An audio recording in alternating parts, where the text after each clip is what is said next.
नमस्कार दोस्तों, स्वागत है आपका मेरे YouTube चैनल भारत दर्शनम में। तो दोस्तों, हमेशा की तरह इस बार भी आपके लिए लेके आया हूँ बहुत ही रोचक कहानी, बुद्धिमान ब्राह्मण और यमदूत की कहानी। तो दोस्तों, बढ़ते हैं कहानी में आगे। किसी गांव में एक बुद्धिमान ब्राह्मण रहता था। उसका एक दोस्त था जो एक पैर से लंगड़ा तथा बहरा था। वह एक दूसरे गांव में रहता था जो कि काफ़ी दूर पर था। एक दिन वह ज्ञानी ब्राह्मण अपने बचपन के दोस्त से मिलने के लिए घर से निकला। उसके दोस्त का घर काफ़ी दूर था। वह ब्राह्मण रास्ते में जा ही रहा था कि अचानक उसको एक हष्ट पुष्ट आदमी दिखाई दिया। वह आदमी भी ब्राह्मण के साथ चलने लगा। तो वह ब्राह्मण उस मनुष्य का नाम पूछता है तो वह व्यक्ति अपना नाम महाकाल बताता है। ब्राह्मण भी सोचने लगा कि मुझे अभी काफ़ी लंबा सफ़र तय करना है, चलो एक साथी ही मिल गया, इसी बहाने रास्ता आसानी से कट जाएगा। अब ब्राह्मण और महाकाल दोनों साथ साथ चल रहे थे। तभी अचानक एक गांव आ गया। तब महाकाल ने उस ब्राह्मण से कहा कि हे ब्राह्मण, तुम चलो और मुझे इस गांव में थोड़ा काम है, मैं अभी थोड़ी देर में आता हूँ। थोड़ी ही देर में उसी गांव में एक भैंस ने एक आदमी को लात मार दी और उस आदमी की मृत्यु हो गई। थोड़ी देर पश्चात महाकाल उस ब्राह्मण के पास आ गया और बोला, हे ब्राह्मण, चलते हैं। वह ब्राह्मण उस महाकाल के साथ चलने लगा। थोड़ी दूर जाने पर फिर एक गांव आया।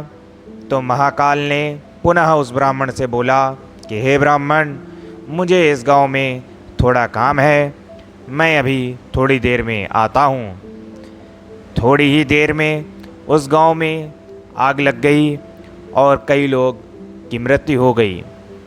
वह ब्राह्मण सोचने लगा कि यह आदमी जहाँ जहाँ जाता है तो वहाँ पर कोई न कोई घटना जरूर घटती है। अतः वह ब्राह्मण महाकाल से पूछता है कि भाई, तुम कौन हो?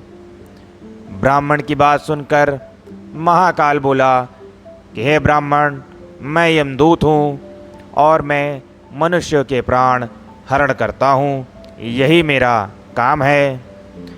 उसके बाद ब्राह्मण महाकाल से पूछता है कि यदि तुम यमदूत हो तो ये बताओ कि अगली मृत्यु किसकी होने वाली है। तब महाकाल ने कहा कि हे ब्राह्मण, अगली मृत्यु तुम्हारे उसी मित्र की होने वाली है जिससे मिलने के लिए तुम इतनी दूर से चले आ रहे हो। वह ब्राह्मण सोचने लगा, यदि ऐसी बात है तो मैं अपने मित्र की मृत्यु का कारण क्यों बनूं? मैं अपने मित्र से मिलने नहीं जाऊंगा। महाकाल ने ब्राह्मण से कहा कि तुम जो सोच रहे हो ऐसा कुछ भी नहीं होगा।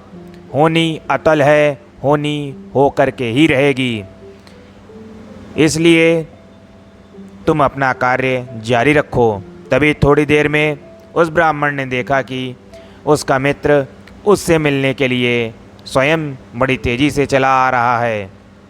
जैसे ही उसका मित्र उस ब्राह्मण के पास पहुंचता है, हृदयाघात के कारण उसकी तत्काल मृत्यु हो जाती है। इससे उस ब्राह्मण को बड़ा पछतावा होता है और वह ब्राह्मण उस महाकाल से पूछता है कि हे महाकाल, ये बताइए कि मेरी मृत्यु कब और कैसे होगी। तब महाकाल ने कहा कि तुम्हारी मृत्यु ठीक 6 महीने के बाद दूसरे राज्य में फांसी लगने से होगी। वह ब्राह्मण फिर अपने घर आ गया और सीधे अपने राज्य के राजा के पास गया और ब्राह्मण ने राजा से सारी बात बता दी। तब राजा ने राज्यसभा में यह प्रश्न सबके सामने रखा। तब उस राज्यसभा ने यह फैसला लिया गया कि यदि ऐसी बात है तो वह ब्राह्मण इसी राजमहल में 6 महीनों तक रहेगा। राजा ने ब्राह्मण के लिए राजमहल में ही व्यवस्था करवा दी। धीरे धीरे समय व्यतीत हो रहा था। उस ब्राह्मण को नींद में चलने की बीमारी थी और यह बात उस ब्राह्मण को स्वयं नहीं मालूम थी। जिस दिन उसकी मृत्यु होने वाली थी उसी रात्रि को वह ब्राह्मण राजमहल से निकलकर दूसरे राज्य के राजमहल में जाकर राजा के शयन कक्ष में राजा और रानी दोनों के बीच में जाकर सो गया। चूँकि उस ब्राह्मण को नींद में चलने की बीमारी थी इसलिए उसको जरा सा भी आभास नहीं हुआ।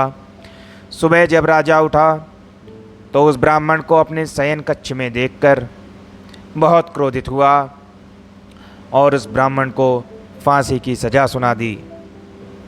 तभी उस ब्राह्मण ने उस राजा से सारी कहानी सुना डाली, जिसको सुनकर वह राजा अपना एक गुप्तचर अपने पड़ोसी राज्य के राजा के पास भेजकर सारी जानकारी ले लेता है। जिसको सुनकर वह राजा अपने फैसले पर बहुत पछता रहा था, लेकिन उस राज्य का एक नियम था कि यदि एक बार राजा जो सज़ा सुना दे फिर चाहकर भी उसे नहीं बदला जा सकता है। राजा ने एक राज्यसभा लगाई और इसका उपाय अपने मंत्रियों तथा विद्वानगणों से पूछा। तब उस राज्यसभा में यह फैसला लिया गया कि एक पतले से धागे का फंदा बनाकर आप ब्राह्मण को पहनाकर अपना वचन पूरा कर लीजिए।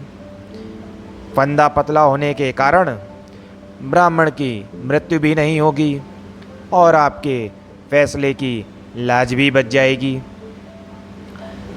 तब एक पतले पतले धागे से फांसी का गोलाकार फंदा बनाया गया और ब्राह्मण को अगले दिन उस फांसी के फंदे में लटका दिया गया।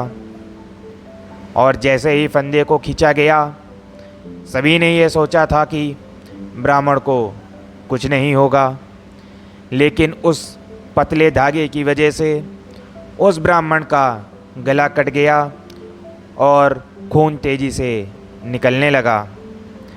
बहुत अधिक खून बह जाने के कारण उस ब्राह्मण की मृत्यु हो गई और यमदूत का कहा हुआ सत्य हो गया कथन। तो दोस्तों, इस कहानी से हमें क्या शिक्षा मिलती है? हमारे भाग्य में जो लिखा होता है वो हर हाल में होकर ही रहता है, उसे बदला या काटा नहीं जा सकता है, चाहे हम कितना भी प्रयास कर लें, कितना भी प्रयत्न कर लें। तो दोस्तों, इसी के साथ मैं अपनी इस कहानी को यहाँ पे विराम लगाता हूँ। अगर आपको मेरी कहानियाँ अच्छी लगती हों तो मेरे चैनल को लाइक, शेयर और सब्सक्राइब करना ना भूलें। जिन प्यारे दोस्तों ने मेरे चैनल को सब्सक्राइब किया है उनको बहुत बहुत धन्यवाद।